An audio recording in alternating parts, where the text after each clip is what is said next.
정수, 너 이게 무슨 짓이야? 하고 누군가가 외쳤습니다. 바로 고자동이었습니다. 술도가의 공장장으로 오랫동안 이곳을 지켜온 고자동은 우연히 광숙과 박정수의 대화를 엿듣게 되었고 분노를 참지 못해 현장으로 들어선 것이었습니다. 박정수는 고자동을 보고 순간 얼굴이 굳어졌습니다. 자, 자동 오빠? 예상치 못한 인물이 등장한 데다 자신의 행동을 지켜봤다는 사실에 당황한 기색을 감추지 못했습니다. 고자동은 박정수를 향해 단호하게 말했습니다. 어떻게 네가 마 대표한테 이럴 수 있어? 이건 또 무슨 계약서야? 한 회장 없는 사이에 마 대표 일터까지 와서 협박을 해? 박정수는 변명하려 했지만 고자동의 날선 눈빛에 입을 닫을 수밖에 없었습니다. 그 광경을 지켜보던 광숙은 눈시울을 붉히며 말했습니다. 괜찮습니다, 공장장님. 고자동은 한숨을 내쉬며 박정수를 똑바로 바라보았습니다. 정수, 너 30년 전이나 지금이나 여전하구먼. 그 눈빛도 그 말투도. 박정수는 움찔하며 입술을 깨물었습니다. 박정수와 고자동이 과거에 아는 사이였네요. 둘의 과거 인연이 무엇인지, 박정수는 왜 술독가로 마 대표를 찾아온 건지 지금부터 풀어보겠습니다. 이어서 보고 싶으면 좋아요와 구독을 눌러주세요. 한동석은 평생 예의를 지키며 살아온 사람이었습니다. 전처가 세상을 떠난 뒤에도 한동석은 장모 박정수를 친어머니처럼 모셨고 아이들 결이와 보미가 자랄 동안 장모를 집에 모셔 함께 살았습니다. 하지만 한동석과 마광숙이 결혼을 생각한다는 사실을 알게 된 후 도를 넘는 간섭을 하기 시작했습니다. 자네,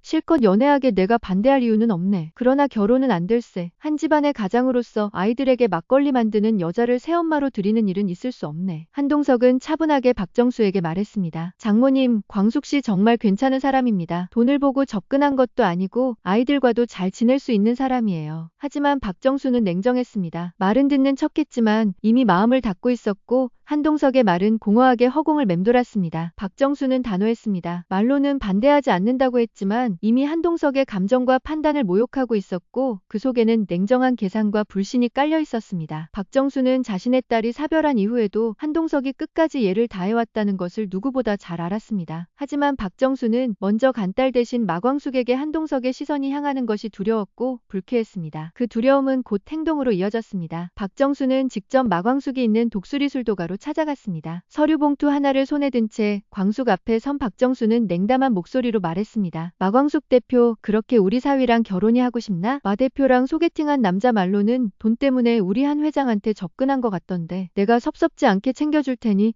이쯤에서 그만두지? 광숙은 침착하게 대답했습니다. 말씀 지나치십니다. 저는 회장님 돈 보고 만나는 게 아닙니다. 그런 얘기 하시려고 오셨다면 잘못 오신 겁니다. 박정수는 피식 웃으며 봉투를 내밀었습니다. 그럼 이 계약서에 사인하게. 그럼 마 대표 말 믿도록 하지. 서류 봉투 안에는 계약서가 들어있었습니다. 그 내용은 향후 한동석과 결혼하게 되더라도 마광숙은 LX 호텔의 재산을 소유하지 않으며 한동석이 주는 생활비 외에는 LX 호텔과 관련된 땅, 주식 그 어느 것도 받지 않는다는 조항이 명시돼 있었습니다. 또한 한동석에게 향후 문제가 생겨 상속을 받게 되는 경우에도 배우자로서의 상속을 포기하고 전 재산을 결이와 보미에게 일임한다는 내용이 포함돼 있었습니다. 광숙은 서류를 가만히 바라보다가 책상에 툭 던지며 말했습니다. 이런 계약서 없어도 회장님 재산은 손 안 댑니다. 장담합니다. 박정수는 사람 마음이 언제든 바뀔 수 있다며 자신은 결이와 보미의 할머니로서 손주들을 지켜야 할 책임이 있다고 말했습니다. 그 말에 광숙은 입술을 깨물었습니다. 그때 정수, 너 이게 무슨 짓이야? 하고 누군가가 외쳤습니다. 바로 고자동이었습니다. 술도가의 공장장으로 오랫동안 이곳을 지켜온 고자동은 우연히 광숙과 박정수의 대화를 엿듣게 되어 분노를 참지 못해 현장으로 들어선 것이었습니다. 자, 자동 오빠? 오빠가 여기에 왜 있어요? 그건 내가 알 필요 없고 마 대표 일터까지 와서 협박을 해. 30년 전이나 지금이나 여전하구먼. 박정수는 움찔하며 입술을 깨물었습니다. 둘 사이에는 과거의 잿빛 기억이 천천히 떠올랐습니다. 그날은 평범한 여름밤이었습니다. 무교동 시장 끝자락 박정수 부부가 운영하던 작은 음식점. 박정수는 손님 접대와 운영을 맡아 고자동은 박정수 남편의 오랜 친구로 당시 다른 전통술집에서 일하며 박정수네 가게에 술을 납품하던 사이였습니다. 어느새 세 사람은 가족처럼 지냈습니다. 그날 밤 가게 뒷주방에서 갑작스러운 전기 누전이 일어났고 불꽃이 튀었습니다. 그 작은 불은 삽시간에 커다란 화마로 번졌습니다. 고자동은 제일 먼저 불길을 눈치채고 달려갔고 연기 속에서 박정수와 그녀의 어린 딸을 찾아냈습니다. 박정수의 남편은 장부를 챙기겠다며 안으로 들어갔다가 다시 나오지 못했습니다. 불길 속에서 딸아이를 품고 정신을 잃은 박정수를 끌고 나온 것도 위험을 무릅쓰고 다시 들어가 아이를 구한 것도 고자동이었습니다. 며칠 뒤 박정수는 하얀 붕대를 감은 손으로 식탁 앞에 앉아 있었습니다. 오른손에는 아직 물집 자국이 남아 있었고 있었고 음식 하나 제대로 못할 만큼 손목은 부어올라 있었습니다. 가게는 화재로 전소되어 폐허가 되어 보험도 들어두지 않아 한 푼의 보상도 기대할 수 없는 상황이었습니다. 당장 딸과 먹고 살 길이 막막해졌고 그녀는 절망 속에 깊이 잠겨 있었습니다. 그날 고자동은 말없이 그녀 앞에 앉아 조용히 주머니에서 봉투 하나를 꺼내 내려놓았습니다. 이게 뭐예요? 통장이다. 요즘 같을 때 딸까지 있으니 당분간은 돈 없이 버티기 힘들거다. 그동안 내가 모아둔 건데 내가 받아줘. 나는 뭐 가족도 없고 너희가 내 가족이나 마찬가지였잖아. 이 돈이면 작은 가게 정도는 다시 시작할 수 있을 거야. 그 돈이 박정수 인생의 시작이었습니다. 그녀는 그 돈으로 시장 근처에 작은 하숙집을 열었고 정성스러운 밥상과 깔끔한 손님 관리로 단골이 늘어났습니다. 몇 년 후 하숙집은 여관이 되었고 여관은 모텔로 성장했지만 박정수는 고자동에게 감사 인사 한마디 건네지 않았습니다. 오히려 시간이 흐르며 고자동이 일하던 전통술집이 경영난으로 무너져 도움을 요청했을 때 박정수는 차갑게 외면하며 모른 척했고 그 무렵 돈 많은 남자와 재혼하여 미국으로 떠나버렸습니다. 그리고 그 남자와 함께 세운 것이 바로 LX 호텔이었습니다. 그렇게 세월이 흘러 고자동은 독수리 술도가라는 이름의 또 다른 전통주 양조장에서 일하게 되었고 운명처럼 두 사람은 술도가에서 다시 마주하게 된 것이었습니다. 고자동은 낮은 목소리로 말을 이었습니다. 자네는 예전부터 남들 마음을 함부로 쥐락펴락하려고 했지. 그런데 말이야, 내가 시작한 하숙집, 여관, 모텔, 그 돈이 어디서 나왔는지 기억은 하겠지? 내 통장이었어. 자네 딸 품에 안고 쓰러져 있던 자네를 끌고 나온 것도 나였고 불길 속에서 내 몸 던져 아이 구해낸 것도 나였어. 내가 준 돈으로 자네는 삶을 다시 일으켰고 결국 LX 호텔까지 세웠지. 그런데 고맙다는 말 한마디 없었어. 내가 힘들어져 도움을 청했을 땐 모른 척하고 미국으로 떠나버렸지. 그러니까 이쯤에서 멈춰. 마 대표랑 회장님 사이 더 이상 방해하지 마. 내가 지금까지 입 다물고 있었던 건 자네에게도 마지막 남은 양심이 있을 거라 믿기 때문이야. 그런데 그 선까지 넘는다면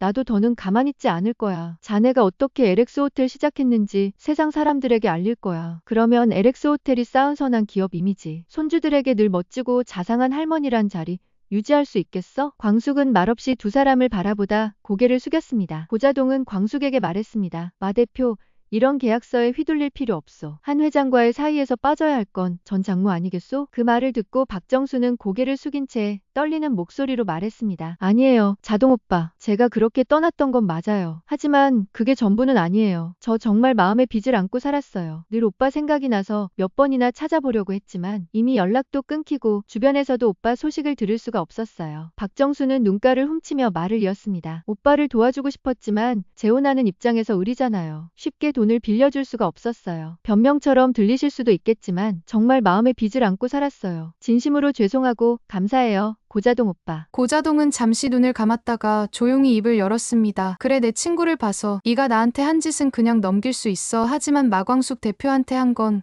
그냥 못 넘긴다. 광숙 사장은 나에겐 가족이나 마찬가지고 술도가를 위해 매 순간 최선을 다하는 사람이야. 진심으로 사과해. 아무 잘못도 없잖아. 박정수는 고개를 끄덕이며 조용히 돌아섰습니다. 한켠 물러서서 박정수와 고자동의 대화를 듣고 있던 마광숙은 자기 쪽으로 다가오는 박정수를 놀란 눈으로 쳐다보았습니다. 박정수는 잠시 머뭇거리다가 진심을 담아 말했습니다. 이렇게 일하는 곳에 찾아와서 행패를 부려서 미안해요. 아끼고 아꼈던 우리 사위 어느 날 다른 사람한테 뺏기는 것 같아서 내가 옹졸하게 굴었어요. 내 과거를 돌이켜보면 광숙 씨랑 저 참 많이 닮았네요. 남편 잃고 허리띠 졸라매고 버텨낸 시간들, 그걸 이제야 깨달았어요. 광숙은 잠시 말을 잇지 못하고 박정수를 바라봤다. 눈에 놀람이 스치더니 이내 부드럽게 미소 지었다. 저였어도 알지 못하는 사람이 갑자기 사위와 가까운 모습을 보였다면 의심부터 했을 거예요. 사람 마음이 그런 거니까요. 저도 이해해요. 박정수는 고개를 깊이 숙였습니다. 두 사람 사이에 조용한 화해의 기류가 감돌았습니다.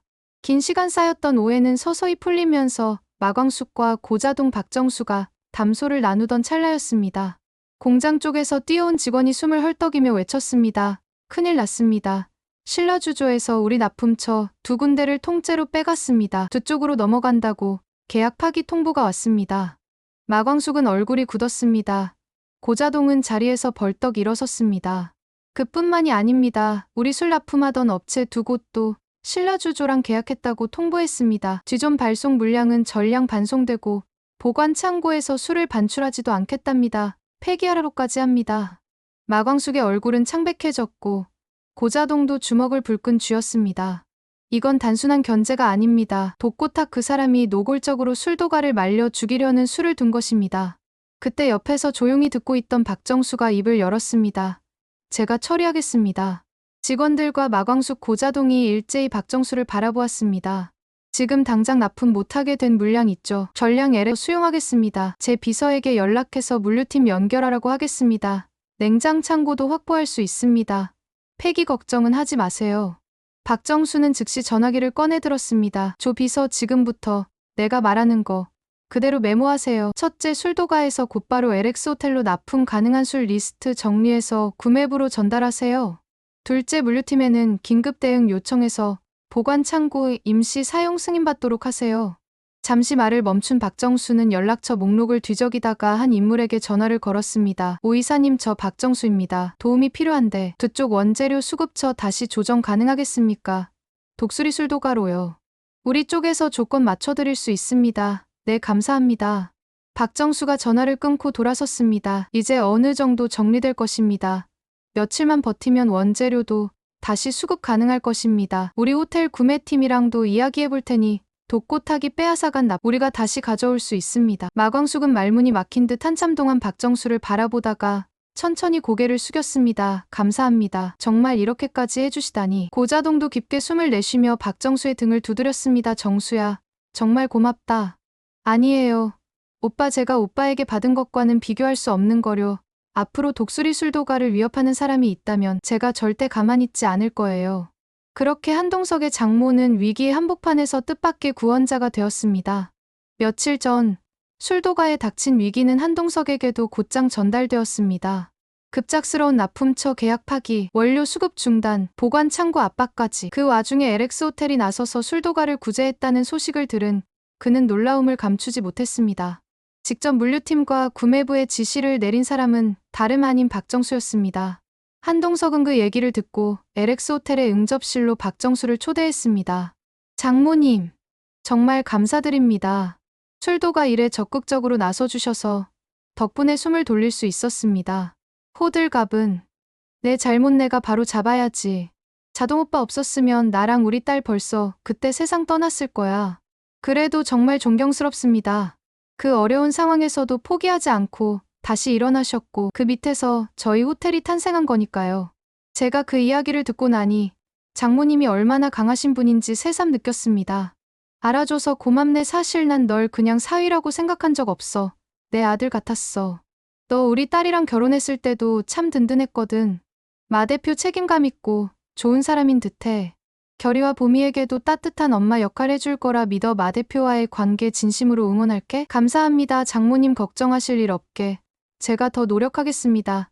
마광숙과의 연애 사실로 인해 냉전이던 두 사람 사이에 처음으로 진심이 오갔습니다. 박정수와 고자동의 과거 인연으로 갈등이 해결되면서 한동석 회장과 마광숙 대표는 이제 마음 편히 사랑할 일만 남았네요. 아직 강수를 둘러싼 독고탁과 장미애의 대립과 이 모든 것을 알게 될 세리의 충격적인 순간이 남았는데요. 새로운 얘기를 또 들고 오겠습니다. 좋아요와 구독은 이야기 작성에 큰 힘이 됩니다. 감사합니다.